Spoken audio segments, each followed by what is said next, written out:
A tale of two halves has the ultimate final score, a domination on the Illini part.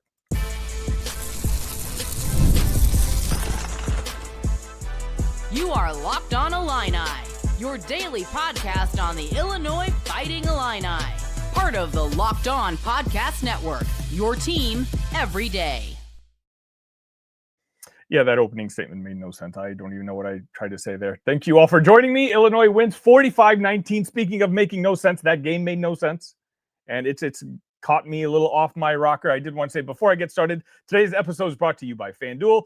Football season is right around the corner. Visit the FanDuel app today and start planning your future bets now. And if you bet Duke, like a lot of people bet Duke at +2.5, you're going to be a little broker after this game, because this was a final score 45-19, which quite honestly didn't feel like it was going to be 45-19. You know what? Before I get started, I'm going to bring on a football brain much smarter than mine to hopefully explain this.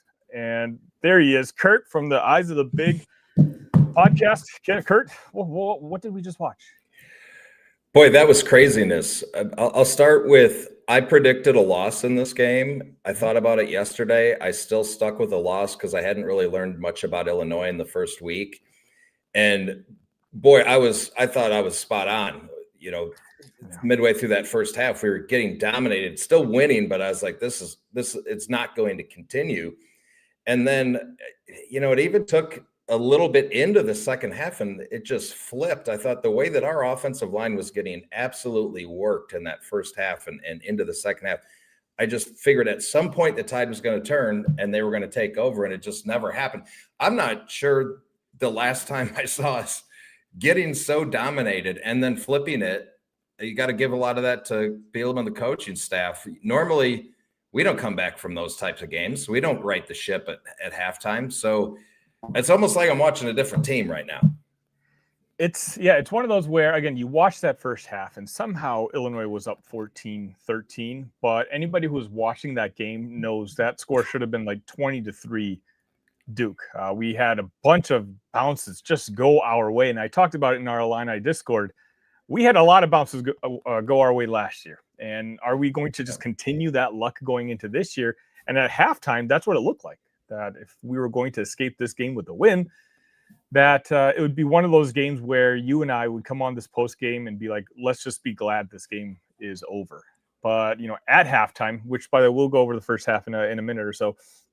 But at halftime, you know, you can see Bret Bielema was irate. He was not satisfied. And you know that halftime pep talk that he gave that football team, whatever it is, it worked. It started off slow. As you said, that first drive, we were 3 and out. Then we got lucky by just a completely boneheaded equipment failure play on Duke's behalf, which kind of negated the play that happened right before halftime, where Daniel Brown got that completely unnecessary roughing the passer call. But, you know, Illinois scores on that subsequent drive. And really after that, they never looked back. I think after the second half, they outscored Duke 31-6, something along those lines. You know, for all the questions I had in that first half, in that second half, Illinois looked like the deeper, more talented team that, you know, the more positive spinners were telling me that this team was. Yeah, depth is one of the things that impressed me. I feel like the game overall was a little bit of a microcosm of last season. We were winning, just like we were winning games in the first half of last season, but we kept trying to establish a run, couldn't establish a run. I got to the point I said, just pass to set up the run. We started doing that in this game, and it flipped. It was just to read off the stat that Robert Rosenthal basically had posted at halftime. I'm trying to find it real quick. Okay, this is the halftime box score of this game. Yards, Duke 240, Illinois 132.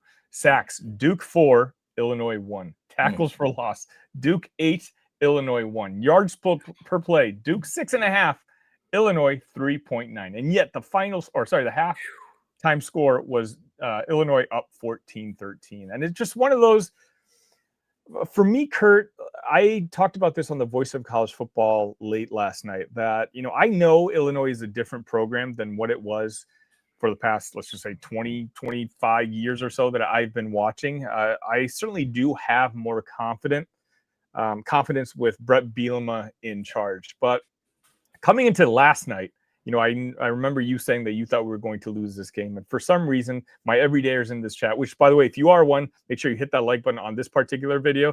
Keep those vibes up.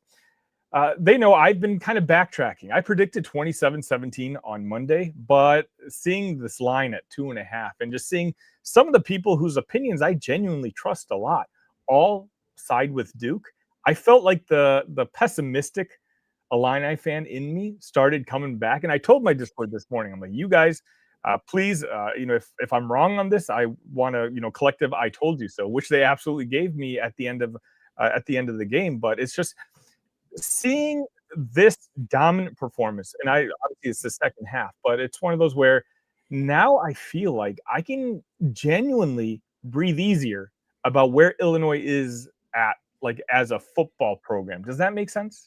Yeah, I guess the way I look at it, think of a team that's really good. Let's say a Wisconsin, for instance, playing like absolute garbage. You're watching the game, you're hoping they lose, and somehow they just pull it out, even if everything seems to be going wrong. It's just what good teams do. I mean, you can really take any football game where there's a dominant team that's getting played close by a team that's pretty average. Almost always the dominant team still wins in the end, right? So it's just a great sign. There's a lot of good coaching signs to take from this game, I believe. What would you say? I mean, are you focused more on the first half or that second half?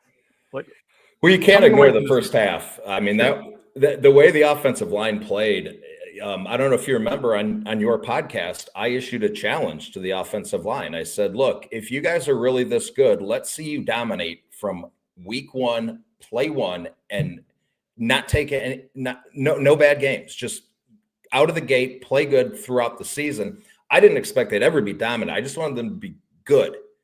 And I don't know what I witnessed there. There's really no excuse for that. I mean, you can't use the excuse of, well, we need to build chemistry. They have chemistry. We need to work on our communication. We need reps. No, you've got all that.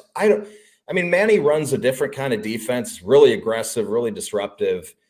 And I think maybe that the scheme was winning out, but then it seemed once you got in the second half, we wore them down. Exactly. I was also thinking about your previous appearance on the show where you and I kind of disagreed on the talent level with the running back room, and seeing our completely non-existent running game for essentially the first half, kind of creeping into that even the third quarter, was mainly Luke Altmyer making completely legitimate throws, which I'm going to get to in the second segment. I feel like I really want to put a big focus and spotlight on Luke's game today, but ultimately Caden Fagan ends up with 17 carries for 48 yards for a 2.8 average. He did score a touchdown. Khalil Valentine, 6 for 44. He had that 23-yard touchdown at the end.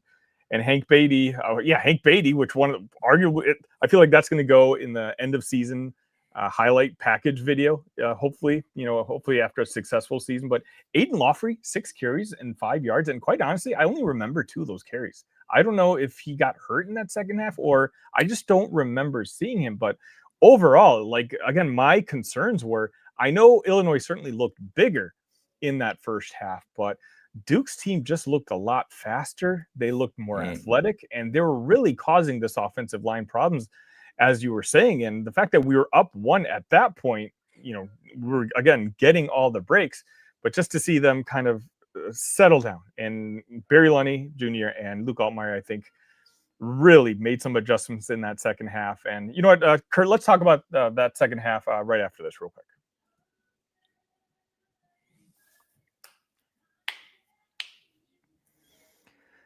All right, Kurt, you know what I want to talk about actually is Luke Altmire. I want to make sure he gets his proper attention, because I was on a lot of shows this past week, and I feel like every single show I was brought on talked about Manny Diaz's defense against Luke Altmire 2 years ago, when Luke had, I think, easily, you can say, his worst game as a college football quarterback, throwing those 4 interceptions in the first half.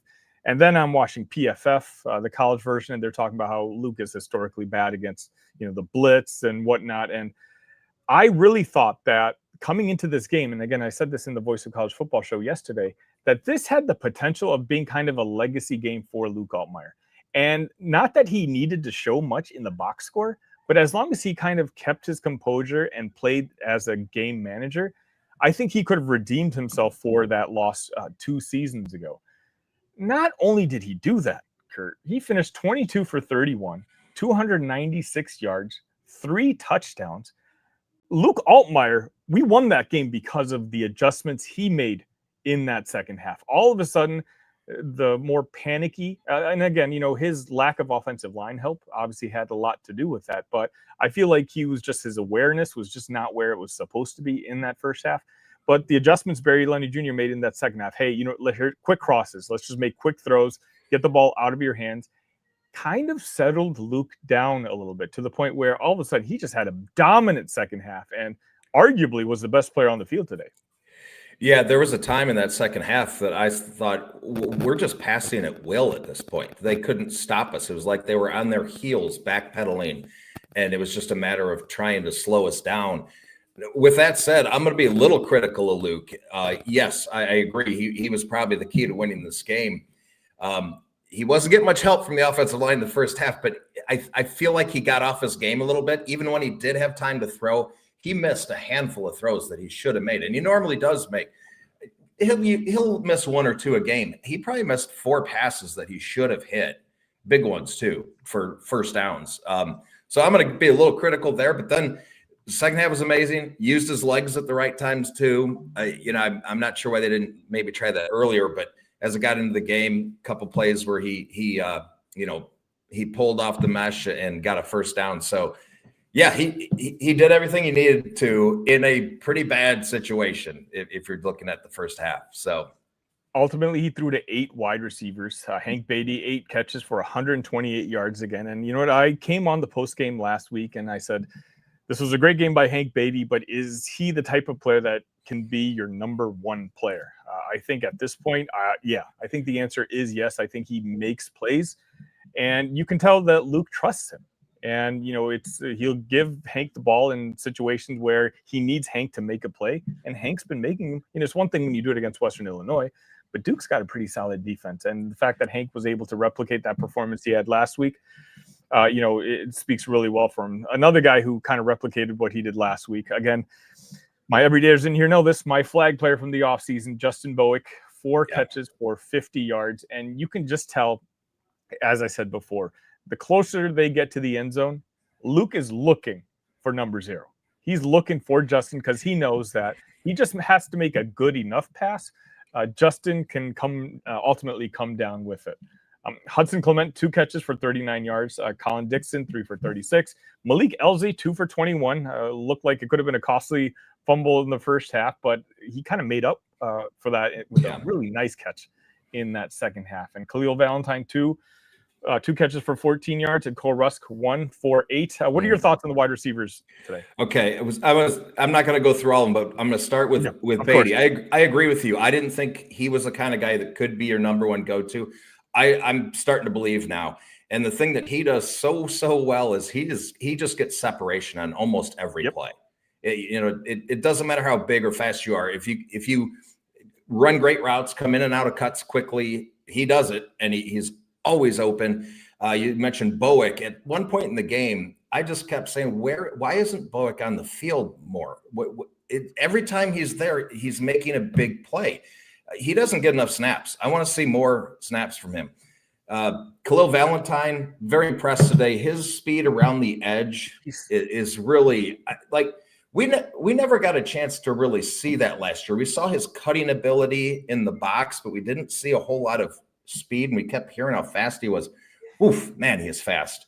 Cole Rusk, man, when he caught that pass, I was like, well, which wide receiver is that? Was that Kapka Jones? Because it looked so smooth and athletic. And I'm like, all right, Cole Rusk, way to go, baby.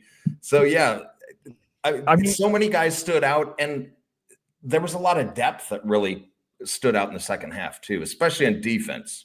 That first half was so incredibly rough, but you had 2 NFL type of plays from both Luke Altmyer and the receiver in that The first catch that kind of led to a touchdown, it was called a touchdown by Justin Bowick, but ultimately was brought back to the 1 yard line. You're just talking about, it looked like Luke was going to get sacked again, which I think happened 4 times in that first half. Yep. He just made a perfect throw to Justin, who came down with it. Ultimately, it was down at the 1 yard line. And then, as you mentioned, Cole Rusk, that other touchdown that he scored in that first half, where Luke made a great play, Cole came down with it. Again, that half should have been 20-3 Duke. But the fact that, you had those 2 tremendous bright spots on the offensive end is just what kind of, again, in the past, I feel like this game would have easily have been one of those games where we're on here on the post game, just kind of, here we go again. I'm going to have 40 people in the chat because nobody cares. But here we are with 140 people watching the show live. Why? Because they all saw the same game that we saw. And you know what? Some of you may not have watched this game and seen you're looking at a final score of 45-19. This was not a 45-19 game in the first half. And so it's just one of those where you just sit back.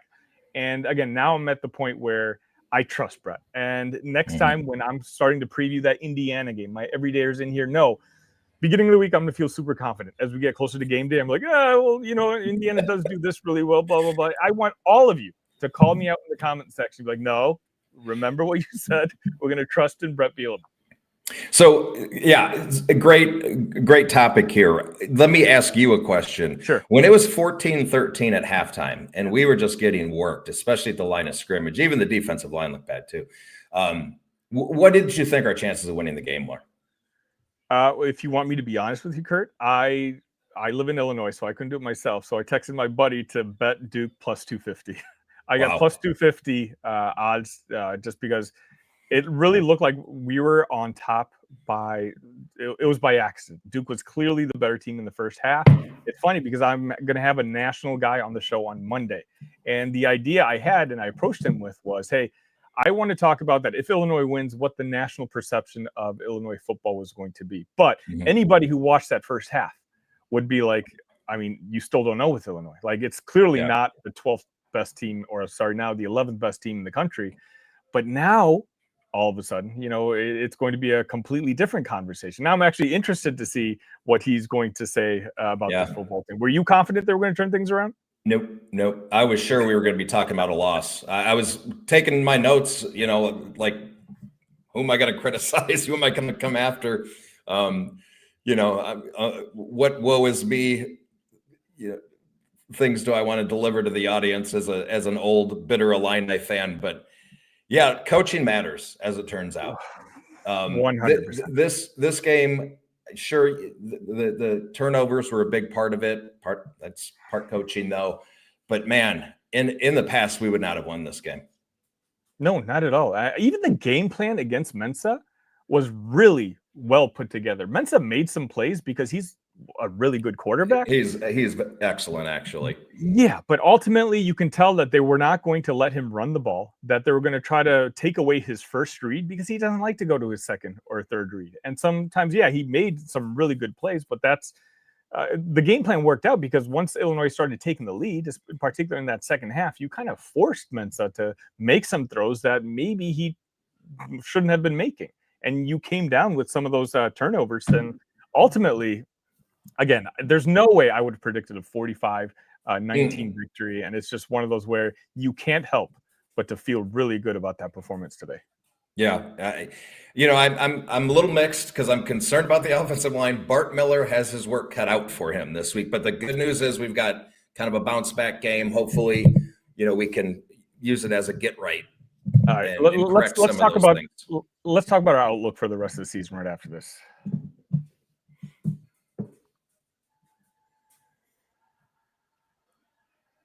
All right, we got 156 people watching and we got 40 likes, Kurt. I'm not very good at math, but that particular math is not mathing. So if you're in here watching, make sure you hit that like button. I do this every single day. If this is the first time you're stumbling into the show, it's Locked On Illini. I give you 30 minutes of coverage every single day, and I go live immediately after every football game, every men's basketball game, and even this year I might be going live after a couple of Illini women's basketball games. So make sure you're subscribed to the channel. Make sure you've hit that like button. And now, speaking of things that we do or do not like, Kurt. I asked this question to Cody last week after week 1, but there wasn't really any substance behind the answer between either of us because it was Western Illinois.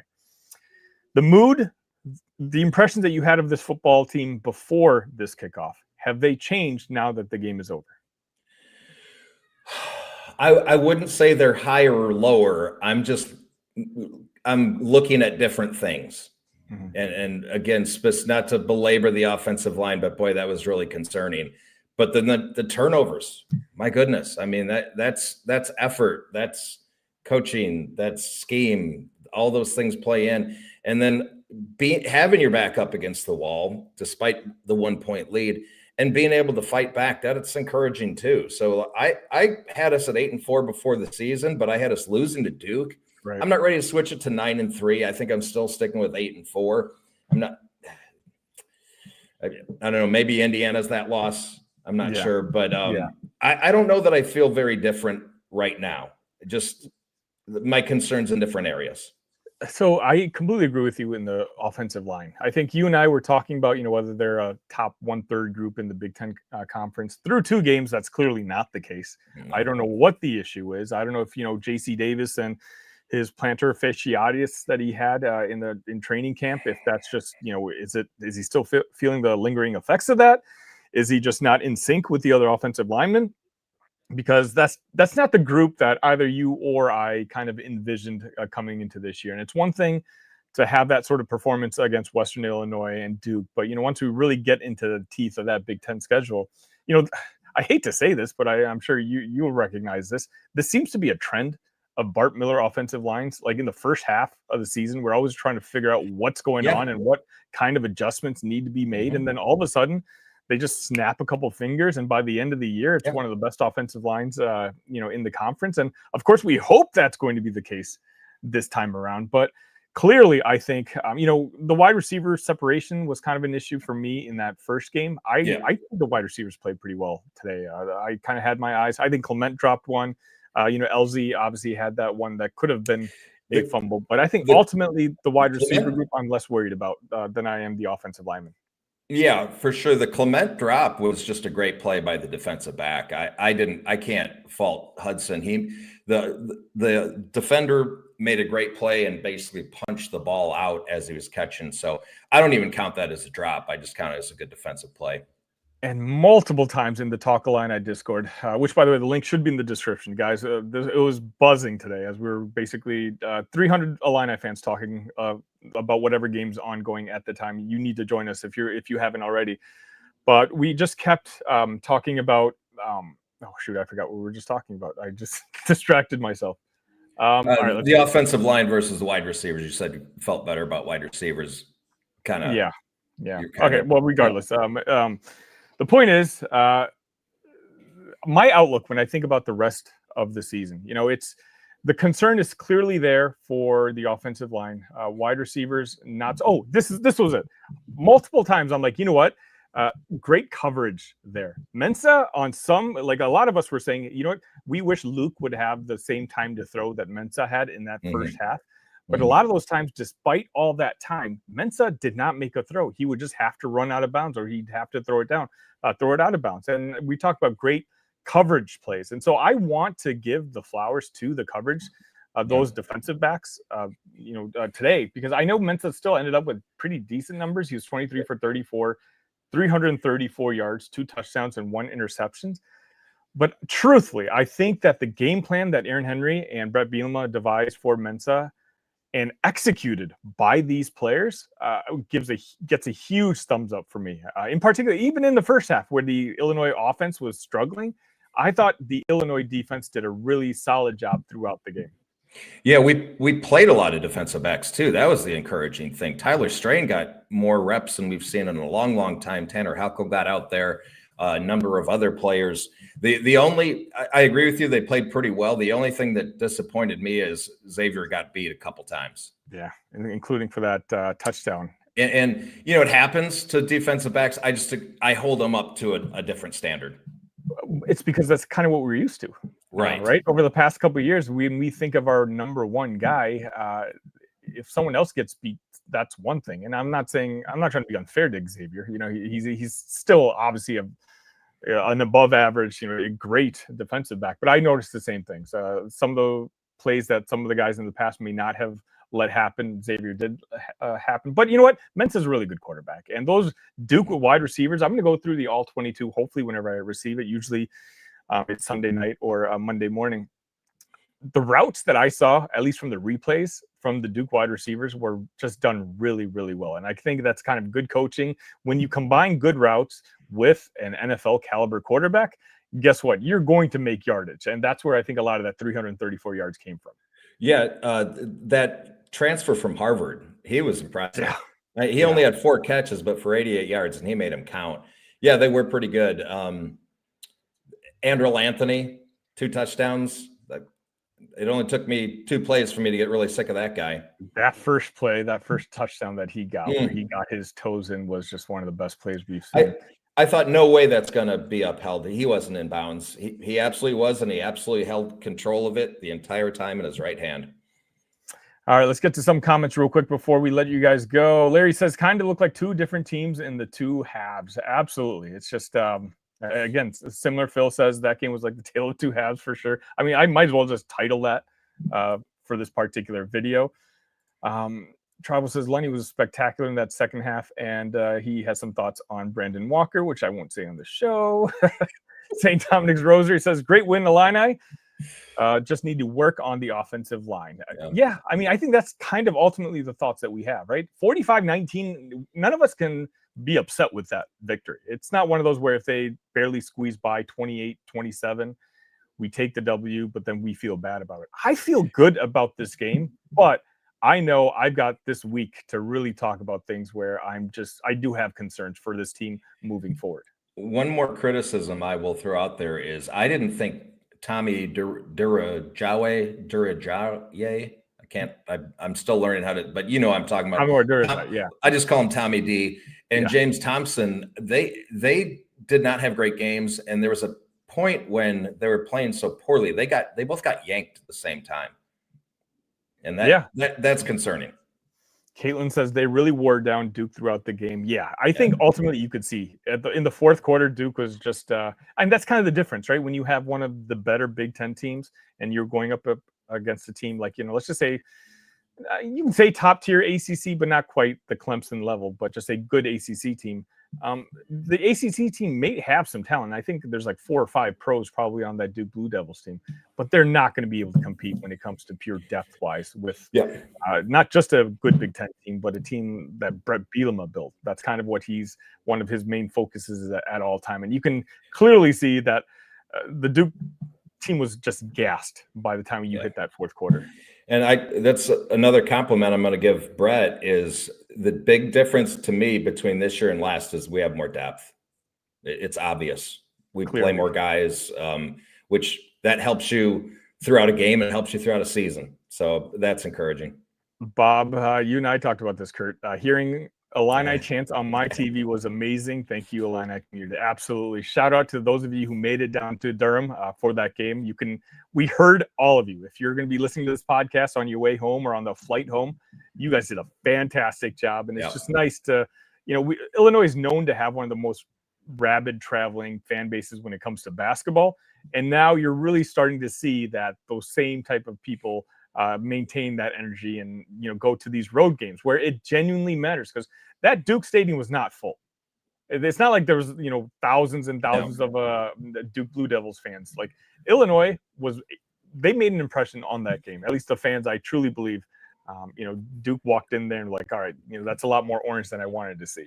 So if you went to the game and didn't get to watch it and you're just listening now, you guys were not. You couldn't just hear the ILL chant. It was like we were at home. It was that loud on TV. Old School Fitness has 97 points in 2 games, and people are dissing the offensive line. I mean, let's be honest, 52 of those came against Western Illinois, who I think Northwestern just hung 47 points on. 42-7. 42, just today. So Jack says, guys, I thought we were supposed to lose this game. Media bug and hand up. I was right. I predicted 27-17, but yeah, I was wrong. I got really, really nervous. Common sense is Vegas is nuts when it comes to Illinois. The MVP was Luke. I agree with you, St. Dominic. Yeah. This was just one of those where I really think he came into his own in that second half. At halftime, I was very nervous. Again, maybe it's just because I was constantly badgered with questions about Luke and his play against the Blitz and his play against Penn State 2 years ago. But to me, in a lot of ways, I think this could be a Luke Altmyer legacy game. We know he was confident. You can tell I could see in the Big Ten media days, in all his interviews now, he seems like a completely different person. But I do feel like he got rid of one of those, the shadows that he's always had lingering over him, that Penn State 4, the interception game in the first half. I think he was finally able to shed himself of that. And moving forward, he can kind of just be the talented quarterback that he is. And even last year, you look at he didn't throw a lot of interceptions, but he fumbled last year. He hasn't fumbled yet this year, and he got hit a lot. He had to fumble the ball today. Yeah, St. Thomas says, I'm not a believer in Fagan. I miss Josh McCray. Fagan should be moved to linebacker. I'm not sure I'd go that far, but I definitely have thoughts on Fagan. I just want to kind of gather them. And Fagan's not slow. The problem with Fagan is it takes him a while to get up to speed. Exactly. Yeah. Someone brought up in the Discord, like maybe you should just pitch the ball to him more, because he's just a guy who, once he gets some momentum going, he's really, really hard to stop. And the thing that I'd love to see more swing passes to him too. Mm-hmm. Brian says, one game at a time. Exactly. Luke riling up the crowd at the end was great to see. Yeah, I think that was to our Illini fans, though. Jason brings up a good point. People seem to forget that Fagan had a major hip surgery, not something you just bounce back from. No. All right, we're let's have Brian's quote be the last one. Subscribe all. We're so close to, I think, like 3,400 subs on this show.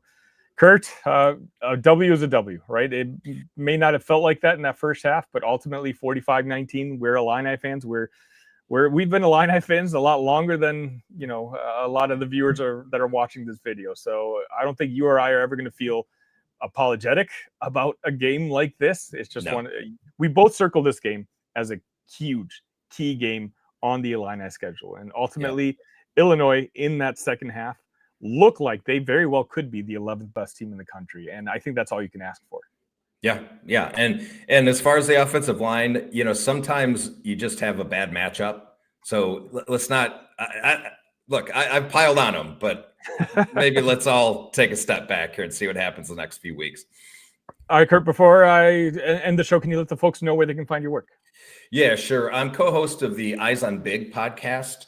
That's B1G, like the Big Ten, no conference after, just Eyes on Big. You can find us on any streaming platform. We are also talking about adding a YouTube stream. So be on the lookout for that, probably after the end of the season.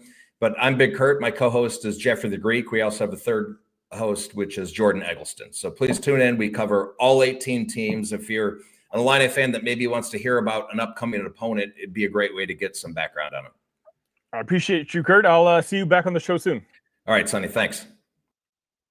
All right, that's going to just about wrap it up for this edition. I do plan on doing a day after episode tomorrow. So again, if you're new to this channel, guys, every single day you're going to find new 15 to 30 to 45 minutes worth of content on this particular channel. So make sure you hit the subscribe button on your way out, and you know what? Go relax. Now there's a lot of good football games the rest of the day. Illinois absolutely performed today.